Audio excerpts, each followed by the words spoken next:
का वितरण किया है। सीएम ने 21 स्टाफ नर्सों को नियुक्ति पत्र खुद सौंपे हैं। डिप्टी सीएम ब्रजेश पाठक भी इस दौरान मौजूद रहे। कुल 1354 स्टाफ नर्स को नियुक्ति पत्र का वितरण कार्यक्रम, जिसमें 21 नियुक्ति पत्र सीएम योगी आदित्यनाथ के द्वारा सौंपे गए। लखनऊ से अहम जानकारी लोक भवन में कार्यक्रम का आयोजन किया गया। स्टाफ नर्सों को सीएम योगी आदित्यनाथ के द्वारा नियुक्ति पत्र सौंपे गए। तस्वीरें देखिए सामने आ रही हैं।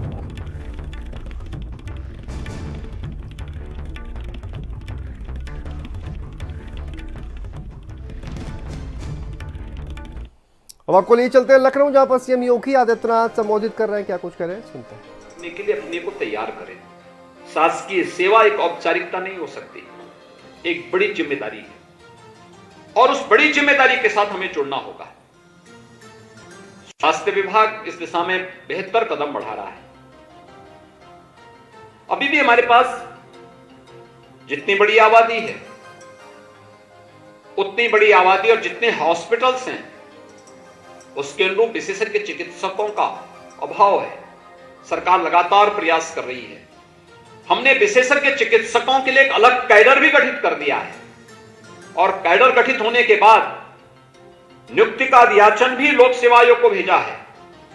ये प्रक्रिया तेजी के साथ आगे बढ़ रही है और मैं विश्वास करता हूं कि लोक सेवा आयोग के माध्यम से एक बार इस प्रक्रिया को पूरा किया जा चुका है। शेष को भी तेजी के साथ आगे बढ़ाते हुए विशेषज्ञ चिकित्सकों की भर्ती की प्रक्रिया को वह हम समयबद्ध तरीके से आगे बढ़ाएंगे। दूसरा, आज तकनीक का समय है। प्रदेश के अंदर दूर दराज के जिन क्षेत्रों में जहां पर आज भी चिकित्सक पहुंचाने में हमें दिक्कत है, हमें वहां पर टेली मेडिसिन और टेली कंसल्टेशन की सुविधा के साथ जोड़ने की कार्रवाई को आगे बढ़ाना चाहिए। वहां पे स्टाफ नर्स हैं या पैरामेडिक्स हैं, अगर इनका प्रशिक्षण हो जाए और हायर सेंटर के साथ जोड़ करके वहां पर टेली कंसल्टेशन या टेलीमेडिसिन के साथ हम उन्हें जोड़ दें, तो स्वाभाविक रूप से बड़ी आबादी को, जो कोरोना कालखंड में प्रधानमंत्री जी ने एक मंत्र दिया था कि जहां बीमार वहीं उपचार, अगर उस व्यक्ति को उसके गांव में ही बीमारी के प्रथम स्टेज में ही उपचार की सुविधा उपलब्ध हो जाए, टेली कंसल्टेशन के साथ हम जोड़ सकें और वहीं पे उपचार की सुविधा उसे प्राप्त हो जाए, वहीं दवा मिल जाए, तो वह बीमारी बढ़ने से रुक सकती है। बहुत सारे लोगों को हम स्थानीय स्तर पर ही उपचार का लाभ दे सकते हैं और अगर स्थानीय स्तर पर बीमारियों का उपचार होने लग जाएगा तो जो हमारे बड़े बड़े मेडिकल कॉलेजेज हैं, हॉस्पिटल्स हैं, वहां पर गंभीर रोगी ही आएंगे। अक्सर होता क्या है, हम केजीएमयू में देखते हैं 8,000 से 10,000 पेशेंट आता है। एससीपीजीआई 8 से 10,000 पेशेंट प्रतिदिन आता है। आरएमएल में 4 से 5,000 पेशेंट प्रतिदिन आता है। अन्य मेडिकल कॉलेजेस में जहां भी हम जाते हैं, मैं पूछता हूं लोगों से, बे ओपीडी कितनी है आपकी, पता लगता 5,000, 6,000, 7,000 तक। स्थानीय स्तर पर उपचार की व्यवस्था देना, जिससे ये भीड़, बहुत बार होता क्या है, हॉस्पिटल में जब भीड़ बहुत ज्यादा होती है तो डॉक्टर भी घबराता है उससे, ये भीड़, कितनी भीड़ है।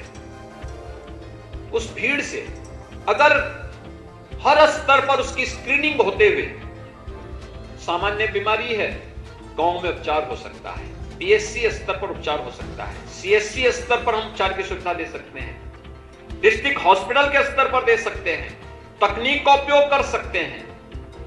स्वास्थ्य के प्रति जागरूकता के जो विभिन्न कार्यक्रम चल रहे हैं, उस दिशा में हमें प्रयास करना चाहिए। हमें उस दिशा में और भी प्रयास करने चाहिए। प्रदेश के अंदर संचारी रोग नियंत्रण करने में प्रदेश सरकार ने बड़ी सफलता प्राप्त की। आज उसके परिणाम भी सबके सामने हैं। अभी एनजीटी ने ही उत्तर प्रदेश के अंदर इंसेफ्लाइटिस के मुद्दे को लेकर के आज से 6 महीने पहले एक नोटिस जारी की थी तो हम लोगों ने बड़ी शालीनता के साथ उनसे कहा कि भाई अच्छा होगा उत्तर प्रदेश के बाहर की किसी संस्था को इसकी जिम्मेदारी दी जाए, वो देखें तो यूपी के इस मॉडल को। और जो आपके पास झूठी कंप्लेंट पड़ी है कि इंसेफ्लाइटिस से मौतें हो रही, थोड़ा इसकी भी जांच हो जाए। उन्होंने बेंगलोर की एक संस्था को इसके साथ जोड़ा। संस्था ने रिपोर्ट जब अपनी दी तो सबकी आंखें खुली की खुली रह गई। यानी इंसेफ्लाइटिस से पूर्वी उत्तर प्रदेश समेत प्रदेश के 38 जनपदों में 2017 के पहले हजारों मौतें होती थी, और 2017 के बाद क्रमिक रूप से इसे नियंत्रित करने के लिए जो कार्यक्रम चलाए गए, आज उसका परिणाम है कि प्रदेश के अंदर इंसेफ्लाइटिस से होने वाली मौतों को 95% से अधिक हम लोगों ने नियंत्रण करने में सफलता प्राप्त की है। यानी अपने आप एक मॉडल है।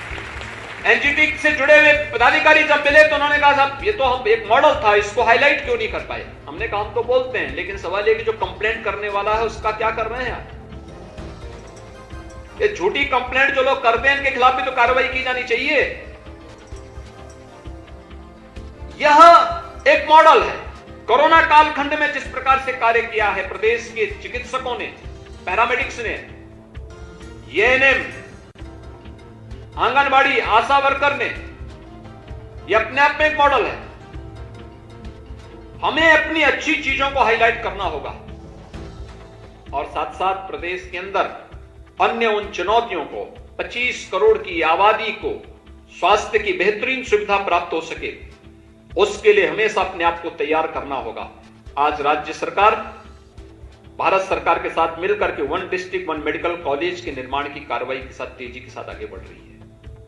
हम बहुत शीघ्र प्रदेश के सभी 75 जनपदों में एक एक मेडिकल कॉलेज देने में सफल होंगे। स्वाभाविक रूप से उसी हिसाब से हमें मैन पावर की भी आवश्यकता पड़ेगी, पैरामेडिक्स की आवश्यकता पड़ेगी, स्टाफ नर्स की आवश्यकता पड़ेगी, फैकल्टी की आवश्यकता पड़ेगी हर एक स्तर पर। और आप में से बहुत सारे लोग ऐसे हैं, मैं देख रहा था यहाँ पे बीएससी नर्सिंग भी थे और जेएनएम भी जिन्होंने पास किया है, वे लोग भी स्टाफ नर्स के रूप में उनका चयन लोक सेवा आयोग के माध्यम से हुआ है। एक अच्छी प्रक्रिया है, लेकिन इसको यहीं पे नहीं थमने देना है। जिन्होंने बीएससी नर्सिंग किया है उनके लिए एक व्यवस्था बननी चाहिए कि वे अपनी पढ़ाई को वहीं पे रोके ना। उनका प्रयास होना चाहिए कि बीएससी के बाद एमएससी नर्सिंग करें, एमएससी नर्सिंग के बाद फिर वे पीएचडी करें। आपको एक जो ड्यूटी मिल रही है, इस ड्यूटी के दौरान भी आप अपने डाटा तैयार कराइए, पेशेंट की बीएसटी के माध्यम से देखें उपचार के लिए किस प्रकार से आप उसमें सहायक हो रही हैं, डॉक्टर के मार्गदर्शन में, विशेषज्ञ चिकित्सक के मार्गदर्शन में कैसे आप कार्य कर रही हैं। और फिर आपका यह कार्य आपको बड़ा उपयोगी साबित होगा आपकी आगे की पढ़ाई के लिए। हम एक व्यवस्था देंगे जो लोग सेवा में हैं उनको अच्छा आगे बढ़ने का अवसर प्राप्त हो सके। जिन्होंने जीएनएम कर रखा है, पोस्ट बेसिक बीएससी नर्सिंग की दिशा में भी उनको भी डिग्री की दिशा में आगे बढ़ना चाहिए, जिससे उनके आगे के प्रमोशन की प्रक्रिया को तेजी के साथ आगे बढ़ाया जा सके। क्योंकि आप जहां हैं वहीं तक सीमित मत रहिए अपने आप को, उस दिशा में भी, क्योंकि हमें बड़े पैमाने पर फैकल्टी की आवश्यकता पड़ेगी भी। जितने नर्सिंग कॉलेजेस बन रहे हैं उन सभी में, और केवल यहीं पे नहीं, मैंने पहले भी बताया बहुत बड़ा क्षेत्र है पूरी दुनिया के अंदर, पूरे देश के अंदर बड़ी स्वास्थ्य क्षेत्र में स्टाफ नर्स की भूमिका उसके बैकबोन के रूप में कार्य करने वाली है, और उस भूमिका के लिए हम सब अपने आप को तैयार कर सकें।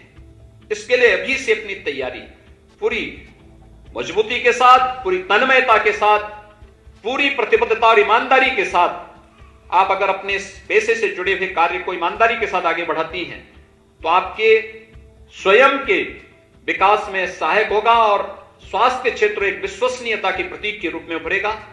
शासकीय सेवा में आप आए हैं तो शासकीय सेवा को एक मॉडल के रूप में प्रस्तुत करने की जिम्मेदारी भी आपकी है।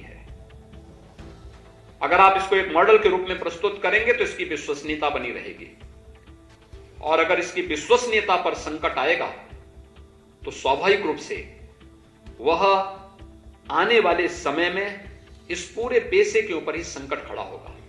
क्योंकि जब भी संकट आया है, आपने देखा होगा, हम लोग तो रिस्क लेकर के फिर से नर्सिंग कॉलेजेस बना रहे हैं, हम लोग तो फिर से पैरामेडिक्स के प्रशिक्षण केंद्रों को पुनर्जीवित कर रहे हैं, बंद पड़ चुके एएनएम सेंटर को फिर से चला रहे हैं।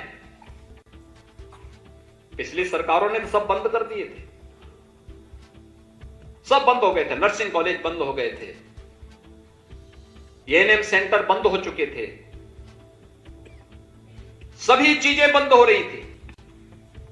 अब ये बंद ही नहीं, बल्कि हमें एक उज्जवल भविष्य के कार्यक्रम के साथ आगे बढ़ना है। इस विश्वास के साथ मैं एक बार फिर से 1354 जो स्टाफ नर्स हैं, और इसमें मेरे लिए प्रसन्नता इस बात का है कि 90% बालिकाएं और महिलाएं हैं। इसमें 90% से अधिक उनका चयन हुआ है। 10% इसमें पुरुष भी हैं, मेल नर्स भी हैं, लेकिन 90% इसमें महिलाएं आई हैं, उनका चयन हुआ है। उनको अपने कैरियर को आगे बढ़ाने का एक अवसर मिलेगा। मुझे पूरा विश्वास है कि आप सभी लोग पूरी ईमानदारी के साथ, पूरी दक्षता के साथ इस कार्यक्रम के साथ आगे बढ़ेंगी और स्वास्थ्य सेवाओं की नींव को मजबूती बनाने में अपना योगदान देंगी। आप सबको मैं एक बार फिर से हृदय से बधाई देता हूं। स्वास्थ्य विभाग को लोक सेवा आयोग के माध्यम से इस पूरे कार्यक्रम को पारदर्शी तरीके के साथ आगे बढ़ाने के लिए उत्तर प्रदेश लोक सेवा आयोग और स्वास्थ्य विभाग को भी धन्यवाद देते हुए आपके उज्जवल मैं भविष्य की कामना करता हूं। धन्यवाद। जय हिंद।